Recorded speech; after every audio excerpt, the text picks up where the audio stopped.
ગલાતિયા 6ઠ્ઠો અધ્યાય એમાં 7મું વચન. એક વચન છે, એમાં મને એક પ્રશ્ન થાય છે, તમને થાય છે કે નહીં એ આપણે વાંચ્યા પછી નક્કી કરીએ. ઓકે, અને એ વચન હું વાંચું છું તમારી આગળ. ભૂલાવામાં પડશો નહીં, ઈશ્વર છેતરાતો નથી, માણસ વાવશે તેવું લણશે. હવે આ વચનને તમે એક માનવ મનથી વિચારો તો એક ડરામણું વચન લાગે કે છે ભૂલાવામાં ના પડતા, ઈશ્વર છેતરાતો નથી. ધેટ મીન્સ કે એવા પ્રયત્નો થાય છે કે જેમાં માનવજાત ઈશ્વરને છેતરવાનો પ્રયત્ન કરે, એવા પ્રયત્નો થાય છે. આ વચન વાંચ્યા પછી હું બહુ વિચારતી હતી કે છે કે ઈશ્વર છેતરાતો નથી. ધેટ મીન્સ આપણે તો પ્રયત્ન કરીએ જ છે કે આપણા ચાલ દ્વારા, આપણા જીવન દ્વારા, નિર્ણયો દ્વારા આપણે ઈશ્વરને છેતરવાનો પ્રયત્ન કરીએ છીએ.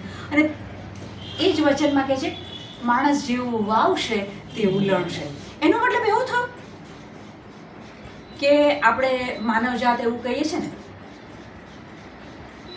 ખાડો ખોદે તે પડે, કર્યા કર્મોના ફળ ભોગવવાના, તમે જેવું કરશો તેવું પામશો. એટલે આ વચન આપણને આ બધા વિચારો તરફ દોરી જાય છે કે તમે જેવું કરશો એવું તમને મળવાનું છે. તમે તમારા નોકરીના સમયમાં લાંચ રૂશ્વત લીધી છે, હવે કોઈ બીમારી આવી છે તો માનવજાત શું વિચારે? કર્યા કર્મોના ફળ ભોગવવાના છે.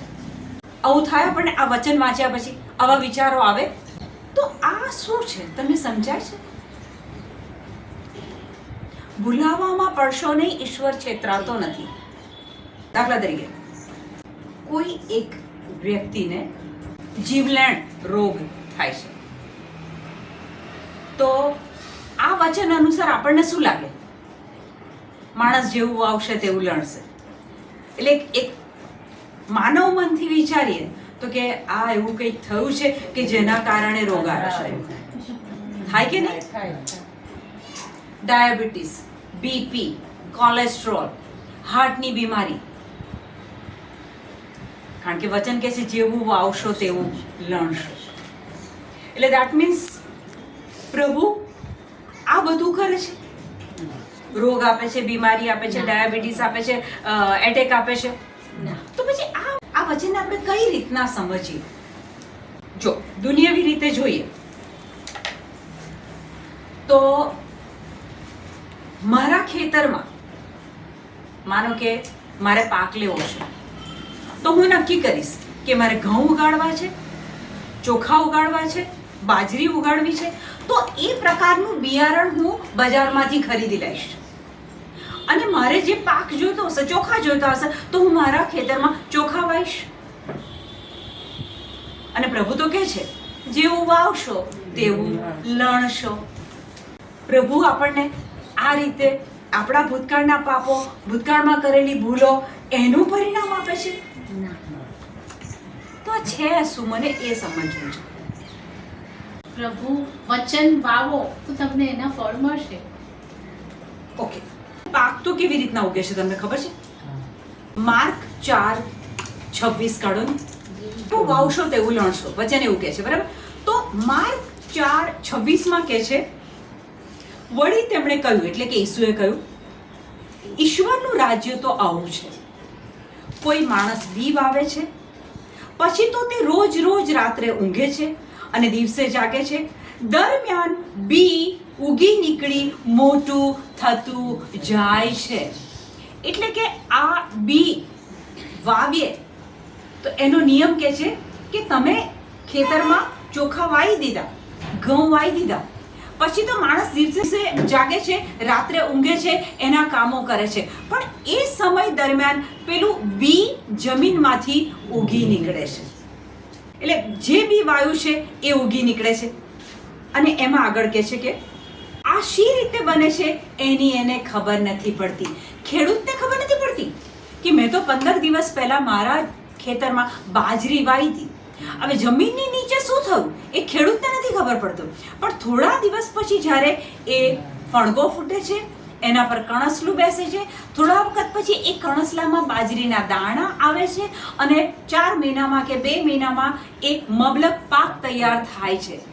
ખેડૂતને એ ખબર પડતી નથી કે આ કેવી રીતના થાય છે. એ જ રીતે પેલું વચન કહે છે કે ભૂલાવામાં પડશો નહીં, જે વાવશો તે જ લણશો. એનો અર્થ એક વસ્તુ તો બહુ ક્લિયર છે કે આપણો ભૂતકાળ એ આપણા વર્તમાન માટે જવાબદાર છે.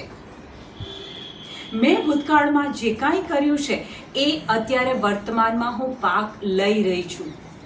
હવે આનો જવાબ મેં કીધું એ પ્રમાણે કે ભૂલાવામાં પડશો નહીં, ઈશ્વર છેતરાતો નથી, જે વાવશો તે લણશો. એનો જવાબ એની નીચેના વચનમાં ગલાત્યા 6:8, જે માણસ સ્થૂળ પ્રકૃતિના ક્ષેત્રમાં વાવશે તે તેમાંથી વિનાશ લણશે. સ્થૂળ પ્રકૃતિ એટલે શું? જે માણસ સ્થૂળ પ્રકૃતિમાં વાવશે તેમાંથી વિનાશ લણશે, પણ જે આત્માના ક્ષેત્રમાં વાવશે તે પવિત્ર આત્મામાંથી શાશ્વત જીવન લણશે.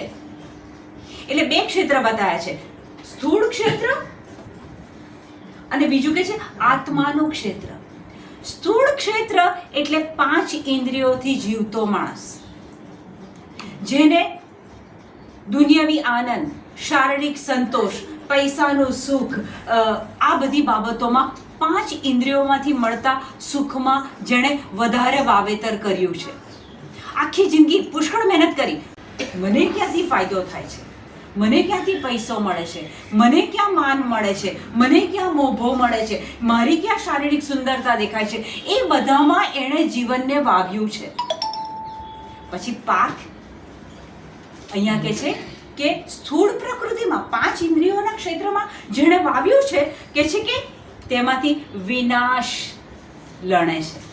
પણ જેણે આત્માના ક્ષેત્રમાં વાવ્યું છે, પ્રભુ સાથે સમય વિતાવ્યો છે, પ્રાર્થના કરી છે, ચર્ચમાં ગયા છે, વચનો બોલ્યા છે, લોકોને મદદ કરી છે, દાન કરી છે, લોકોને પ્રેમ કર્યો છે, આત્માના ક્ષેત્રમાં જે વાવે છે એ કહે છે કે પવિત્ર આત્મામાંથી શાશ્વત જીવન લણશે. જીવનનો અંત આવશે ત્યારે ડર નહીં લાગે. જો આત્માના ક્ષેત્રમાં તમે વાવેતર કર્યું હશે, વચનો બોલ્યા હશે, લોકોને પ્રેમ કર્યો હશે, લોકોને માફી આપી હશે, ઈશ્વરને તમે પ્રેમ કર્યો હશે, તો પવિત્ર આત્મા દ્વારા એ શાશ્વત જીવન આપણને મળશે અને મૃત્યુ આવશે ત્યારે ડર નહીં લાગે.